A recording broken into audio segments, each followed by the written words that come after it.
Welcome back to the Stop Doing Stupid Stuff podcast with your hosts, Tim Keefe and Andreas Wieman. Dive into today's episode where we tear apart workplace norms, unpack the AI hype, and navigate the wilds of remote work. Get ready as we dish out fresh, real-talk solutions to boost employee engagement and transform your workplace dynamics. Join Tim and Andreas in this episode, sponsored by Transform CX, as they explore how smart communication and solid strategies can prevent common workplace pitfalls and enhance employee satisfaction. They'll break down the essentials of effective management and how it ties into productivity and workplace morale. Get your notepads ready. This episode is packed with actionable insights, bold ideas, and a bit of humor to help leaders like you foster a thriving, engaged workforce. Don't miss out as we challenge the status quo and redefine what it means to be engaged at work. Hi, everybody. This is Tim Keefe with Transform CX, and this is another SDSS, Stop Doing Stupid Stuff podcast with my great friend, co-conspirator, sometimes cellmate, and at the very least, one of the best things that ever happened to me in my career, Mr. Andreas Wieman. And we are here today to talk about what? Oh, is that a question to me? Sorry. All right. So well, today, you're the only other person in the room. Yeah, I don't know. I was just amazed you just introed me with some positivity there, so it kind of threw my game off. I'm on medication today, so don't worry about it. Touche, you're on your game today. All right, so we are here to talk about how can we engage with our employees, right? With your employees. How can you engage with your employees?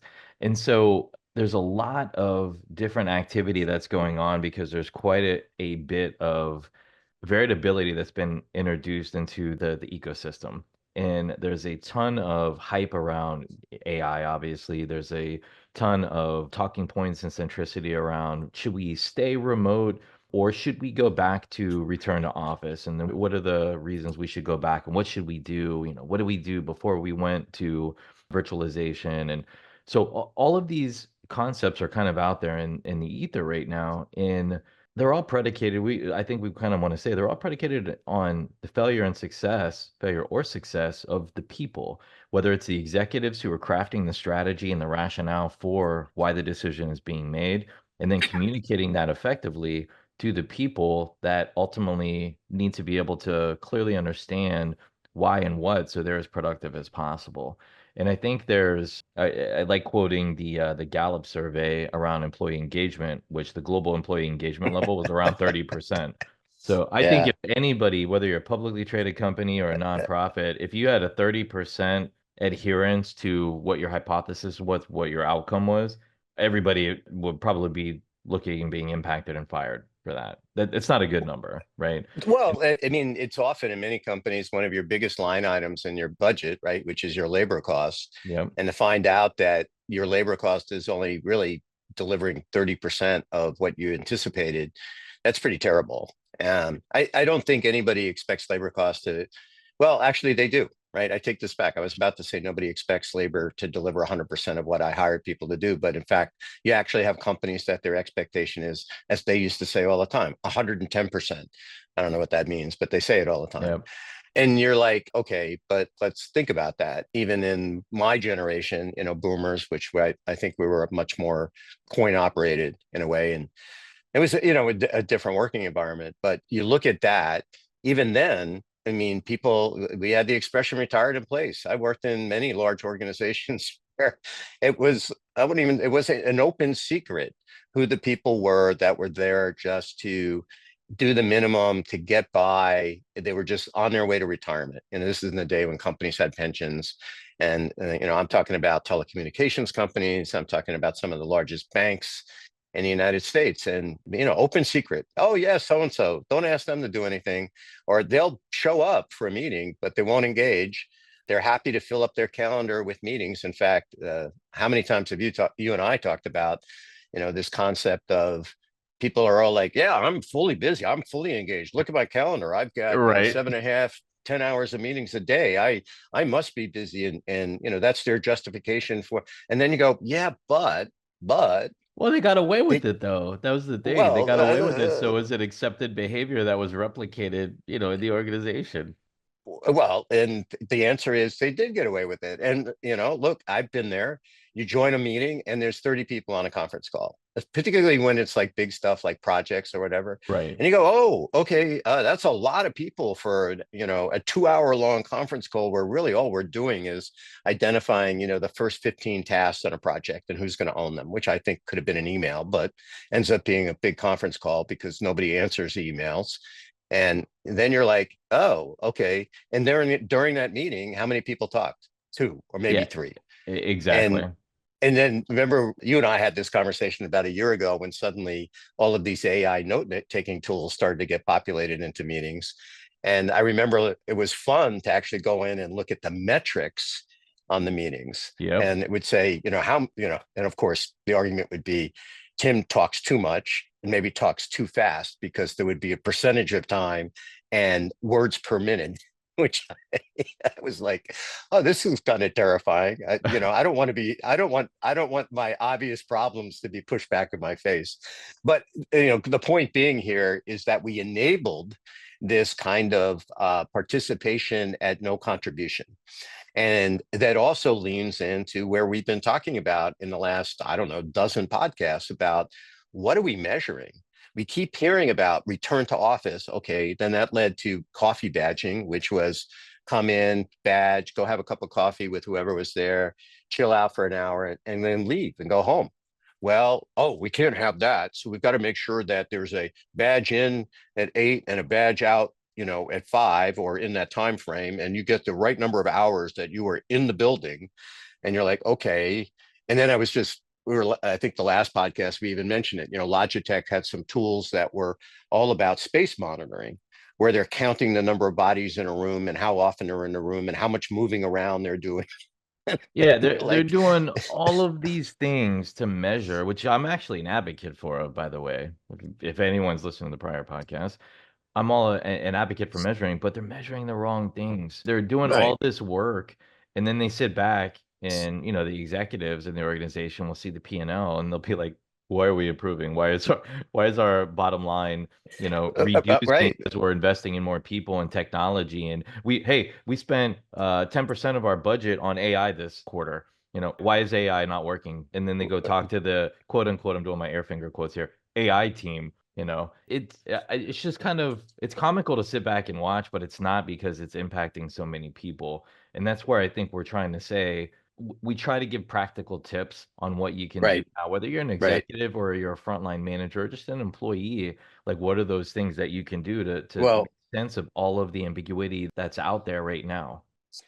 so I think with that, what I'd like to do in our conversation today is start to move to, okay, maybe some problem solving. I think we've done plenty of problem identification, and I'm not saying we have, the answer to everything, definitely not going to, it's not a world peace answer, but we're a big believer in that the concept of employee engagement is more than just a conversation.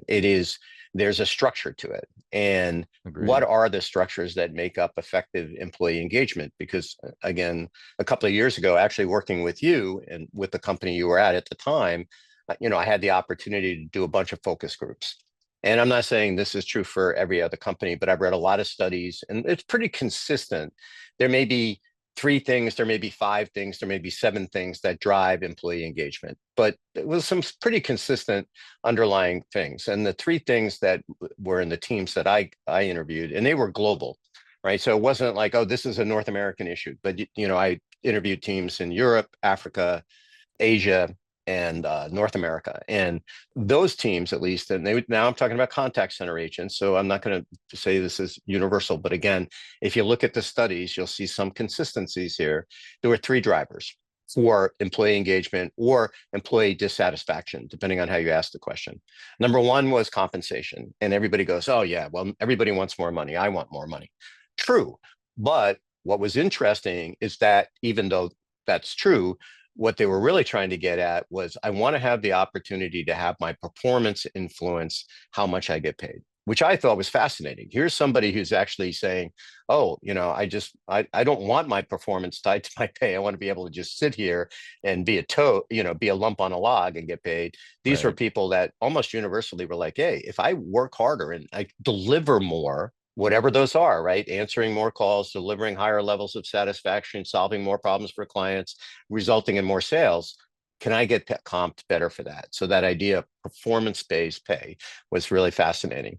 Second was training. And I think both of these will be future topics for us. But what they universally said is that the training I received to do my job was either not complete, even some cases completely missed what my job is, Yep. or I just feel even today that I'm constantly behind the 8 ball on knowing how to use my tools, my information available to me, and the other assets around the organization to deliver better outcomes. Yeah, it's not the Fascinating. reality that they're facing versus the, hypothetical and the training simulation versus reality. There's a big disparity there. Well, and the reliance on self-paced PowerPoint presentations as a training mechanism, while it can be a good tool within that training, it can't be the end all be all. And that's what it became, right? Here it is, go look at it. Here's 3 questions at the end of each section, if even that, and then we'll consider you done. And that's not done. And that's true for not just customer facing people, it's true for all kinds of people across organizations. Yeah. But the last one, and this is the one for our topic of the day, is my engagement with my supervisor was the most critical aspect to job engagement, job satisfaction. And I think this is the problem that we're getting at, which is here we have organizations. What's one of the big things they've done over the last year? A lot of big companies have been very public about this. We no longer see the value of the middle manager, the people that really were tasked primarily with what are people doing every day? How are we delivering against our outcomes? Do I have the right people in the right place at the right time? Do they get the resources that they need to be successful? Those people that was their job are either fewer or gone. And so Yeah. now we have these employees that are acknowledged, right, struggling, whether it's because I don't want to go back to the office, or I'm struggling with being at home and being isolated, or I'm not sure what my deliverables are expected to be. Who do they talk to? And how do they talk to them? Yeah. And man, that's such a gap. And so it is. And think about, but before we, progress on there, like one other thing that I want to point out of what Tim is saying, if you look at the shift, and like there's a variety of rationale that's been applied for organizations of why there's been a reduction in the number of let's call it, I look at it from a ratio. Everything in my head is a math equation. So if you look at the ratio of middle managers to frontline workers, there's been a huge ratio swell, meaning there's less middle managers per population of frontline workers. right, So if you had a right, 1 to 25 ratio and it was reduced, now maybe it's up to like a 1 to 50 or something like that. So now that middle manager has a lot more individuals they're responsible for engaging in. So again, it's just a math equation. But then yep, if you look at the middle managers that are reduced, or the companies that have a higher number of middle managers with maybe lower salary than the next level up of an executive, but the quantity is so high, the aggregate or the sum is that, yep, we got to make a budget reduction there on labor. That's where we're doing it from. So now you have these executives who are trying to interface, at a much higher level of ratio to frontline employees and trying to engage with them. But there's such a huge disparity in what their job function is and their focus is versus the frontline. And so that is a nexus for disengagement, or when you do engage, box checking engage, because you have to hit so many people to get credit for your, hey, did you talk to this person this week? And so think about the content of that conversation and the quality of that is kind of what I'm getting at. You know what I mean? well, no, and I can think of a company that I actually did some work with that took great pride in the fact that their managers were doing, every month they would have a one-on-one with every one of their direct reports. And then I remember as part of this focus group, I found out that there were people saying, I haven't talked to my supervisor in 6 months. And then you flip the page and you go over, and the supervisor has been checkboxing that they've talked to everybody, but they haven't. And because there's no, validation loop in there that, anybody's checking on that. But again, I think what I'd like to do is then just think about, what does engagement look like?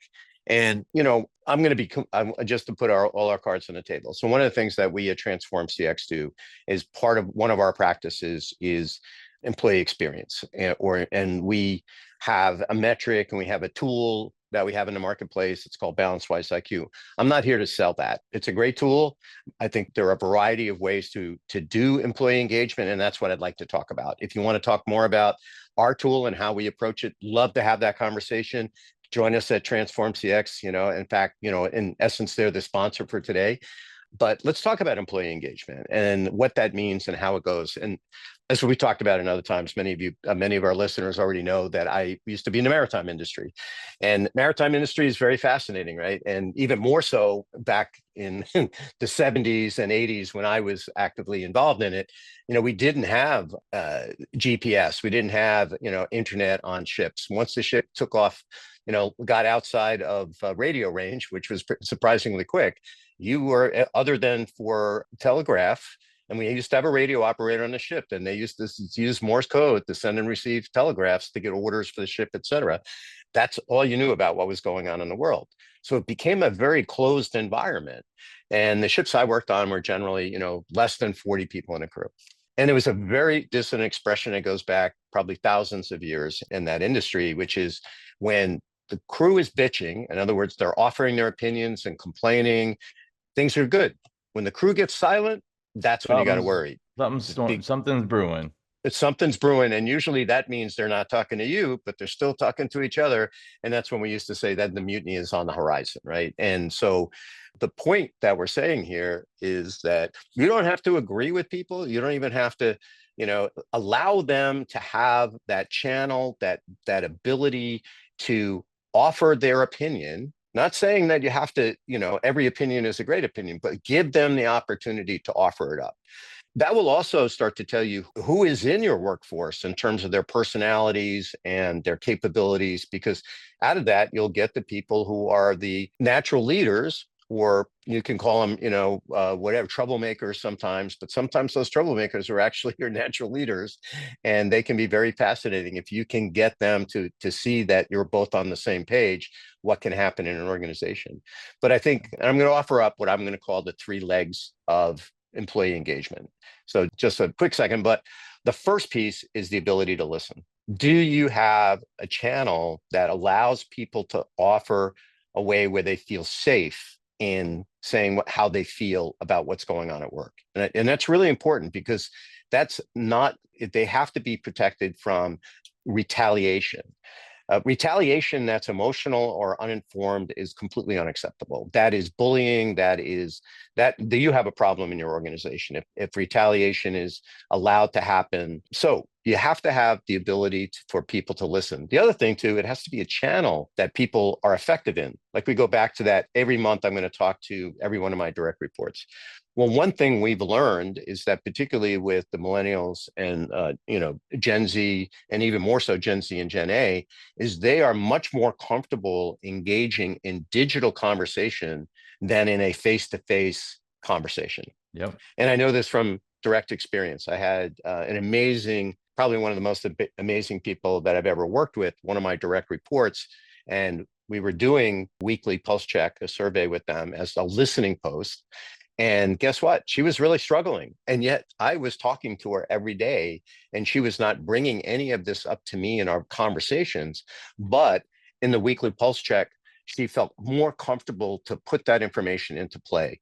Wow, that was just a wild eye opener for me. So that ability to give a channel and a way to listen. The second part of the equation, or the second leg, is got to be, you got to listen, right? If they're speaking, you've got to be listening. And again, I'm not saying that everything everybody says you have to agree with. And if Timmy says that, you need to change the color of the break room because I don't like the color it is today, that's an opinion. That's not a demand. That's not, it's just, and you can go, look, I appreciate that you don't like that color, but that's what it's going to be for the moment. We'll consider this next time. If and when we get to a point where we're going to repaint the office, we'll take that under advisement. Yeah. And that's the third. Think how powerful that is, though, of just saying I have an avenue that I'm comfortable in expressing my opinion on something like that. And look, Right. I'm going to be honest with you. If that's the only thing that they're expressing, and their performance is well, their attendance is good, their quality and productivity, you're in a really good spot if they're only complaining about that. And sometimes you'll actually get that. But the important thing is you're not forcing them to do this. They're volunteering it because they're comfortable. And that's what I think the first, 1 and 2 legs that you're talking about kind of enable and open. And you'll get to the third part that rounds it off. But I think that's really powerful. And people need to, Right. leaders need to start, they Well, need to find a way to operationalize that. Well, and then that gets to the third leg, right? So we can say, geez, Timmy's complaining about the color of the walls in the break room. Okay. And if it's just Timmy, that's fine. Like we just talked about. But if I'm listening, if everybody's out there and I'm surveying everybody once a week and I can see, and not anonymously, right? Like I want to be able to go and know who's really struggling. And we can give some great examples on this and we'll go deeper. And I think in future podcasts, but okay, I got a channel, right, where people can offer and feel comfortable that they can, this is how I feel, an emotional state of how I feel about work. Two, is management in a position, whether that's in an HR organization or in direct management, chain of command, however you want to structure it, are they in a position to listen and be able to analyze the feedback from not just one employee, but the 50 or 60 or 70 that are in their span of control. And then the third leg is the ability and the need to then respond to it. Because if your employees are taking the time, and this survey is really pretty cool because it's literally a minute, it's 3 questions a week, but they're different questions. And over time, they build a framework and they actually allow you to get an employee engagement index, which always scary because it's an indicator. We don't want it to become like NPS, which is also an indicator, but then became used as an operational metric. However, it can be an indicator that allows you to go, where do I need to do deeper analysis to find root cause problems? But employees' ability to speak, management's ability to analyze and listen, and the third leg is the ability and effectiveness to respond. Yeah. And if I think just real quick, how you just phrased it right there, speak, listen, act. I think Yep. it's a really great mechanism that's iterative based off of the results that you have in that cycle. Speak, listen, act. So again, I think for today, what I wanted to get across in our podcast today was, whether you do it with our tool, and love to talk to you about that, or you do it with your twice a year anonymous survey, which I will offer up, that in my experience, that these are not very effective tools. They definitely don't allow you to address individuals and to on the outcome, like, why do this? Why should I invest in what we just talked about, speak, listen, act? Why is there a benefit to that? Well, there's really 2 financial benefits, 2 very direct financial benefits to your company, and a whole lot of indirect knock-on effects. But the direct ones are, number one, the ability to reduce employee attrition, which has a cost. There's a direct cost in terms of recruiting, hiring, and training and onboarding new employees. And if you can reduce, the productivity that's involved in all of that, that lost right, productivity from the individual that's no longer there, the productivity when they're hired and they build up to replace the unit. I'm gonna sound commodity based here, but the person that they're replacing, yeah, like all of that is all measurable, by the way. All of it is measurable. Nobody ever measures it for whatever reason, because everybody sits back thinking, oh, we're just gonna fire them because they're not yeah, we'll go back and you want to match your P&L outcomes to this and say, right. oh, well, why we got this, phenomenal place to be award. Oh, well, you're a publicly traded company and your stock has lost about 80% of its value. Operating 97%. costs, your operating costs are through the roof. Your productivity is down. Your sales outlook is down. But yeah, you're a phenomenal place to be. So that's working out really well for you. Well, and that's the point that I think both of us have been trying to get at. All of this at the end of the day is about outcomes. And the outcomes are just what you talked about. Like, am I delivering whatever my business, my not-for-profit, my public sector organization is there to do, right? There's a reason that these funds, because at the end of the day, it's funds and resources and people are Yep. in place to do something, whether that's, manufacture cars, launch rockets, in the public sector, things like making sure that services are delivered effectively, that, because if you don't have people and they don't have the right processes or they're not engaged, guess what happens? And we all complain about it all the time, right? Oh, I can't get an appointment at DMV. Well, the DMV people are sitting there like, my job sucks. So I'm Yeah. gonna, like, if it, and by the way, I get paid the same whether it takes me an hour to process this application or 5 minutes. So guess what? I think I'll take an hour, right? Yep. Why stress about it? Why should I care? Yeah. And I remember just recently, my wife was updating her real ID in California here a couple of weeks ago.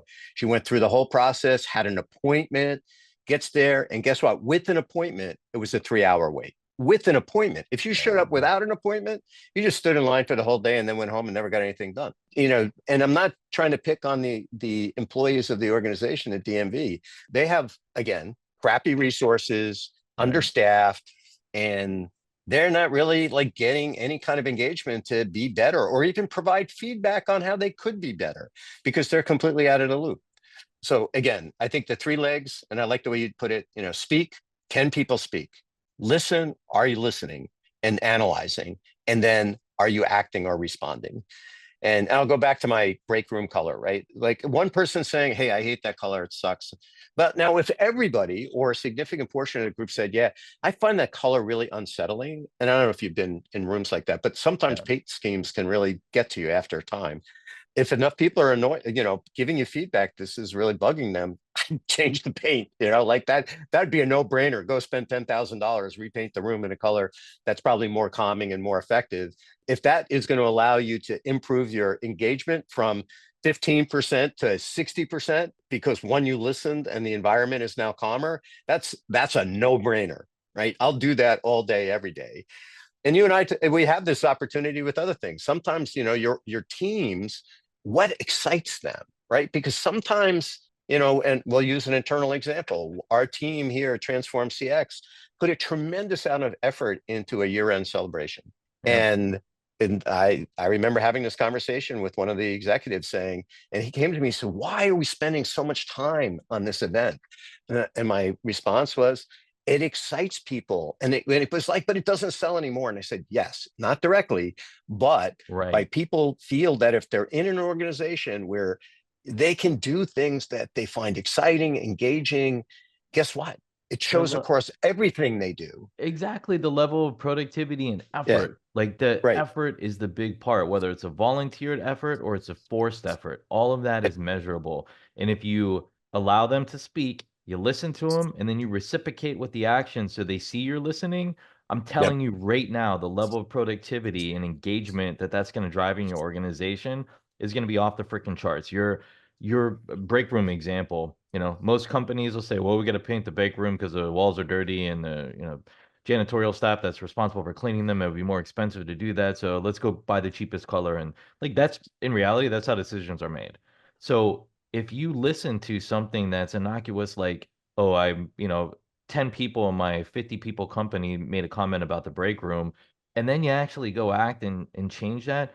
Imagine how prideful those 10 people are, and you think they're going to go talk to and be spheres of influence with the other 40 people that maybe didn't say it and say, yeah, we did this survey, every single week, and we volunteered this info. They listened to us.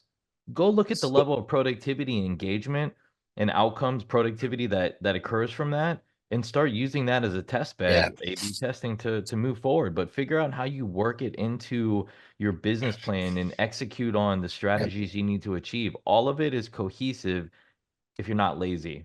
I'm going to be a bit, verbose here, but if you don't do all that, it's kind of lazy. No, and it's like many things, right?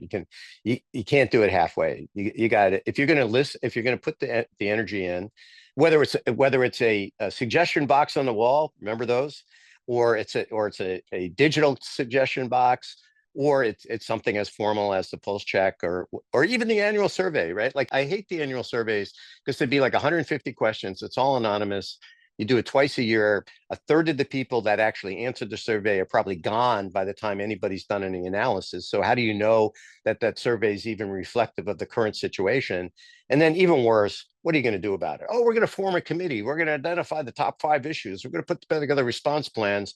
And then those get acted. If they get enacted, now you're a year and a half after the survey at best. So what did you really accomplish? And the impact on the organization, I think, in terms of feeling like people are listening, caring, and taking care of me, because that's the other piece of this. We talk a lot about this in like generalities and group, but there's also the ability to identify those employees that are at risk for attrition, the ones that, and often, especially if they're people that you find valuable, they're your good contributors, and you find out after the fact that the reason they left was something that you could have addressed.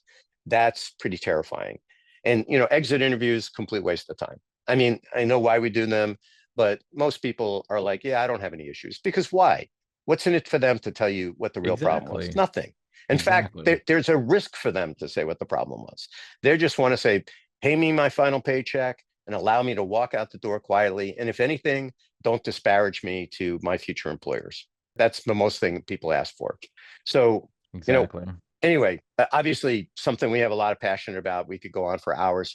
I think maybe in a next couple of podcasts, we need to get some of our clients in who are using our platform.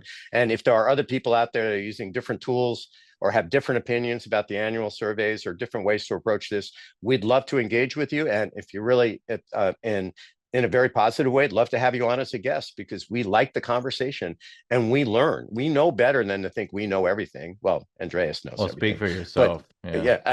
yeah. See, I teed that one up for you, but I'm always out to learn. And if we can all get collectively better and we create a better place for people to work, whether it's in an office, remotely on a mountaintop, in a hybrid environment, I'm open to that conversation. But at the end of the day, let's get back to people using technology, data, and processes to create effective outcomes, whatever that might be. And that's kind of our, you know, that's our jam. That's what we're all about. Agreed. That's our core methodology. So, hey, great conversation this week, Tim. Hopefully, some folks get some good spark some good ideas that will help their organizations and their people. I mean, that's why we do these podcasts. So, great conversation. We appreciate all of the listeners. If you have any questions, like Tim said, feel free to engage with us. We love to help, and we want to help in any way possible. If you want to check out Balance Wise IQ, we'll have some links in the posting. And I hope you guys have a great week. Tim, if you want to close out as well. And today's Stop Doing Stupid Stuff podcast is sponsored by Transform CX. Transform CX is a Silicon Valley based company that specializes in providing customer and employee experience solutions in a global marketplace. So you have any interest in wanting to provide your customers with better experience to drive revenue growth, revenue retention, and profitability, and you're looking to improve your employee engagement like we just talked about on the podcast, please check us out at www.transform-cx.com, and we look forward to engaging with you.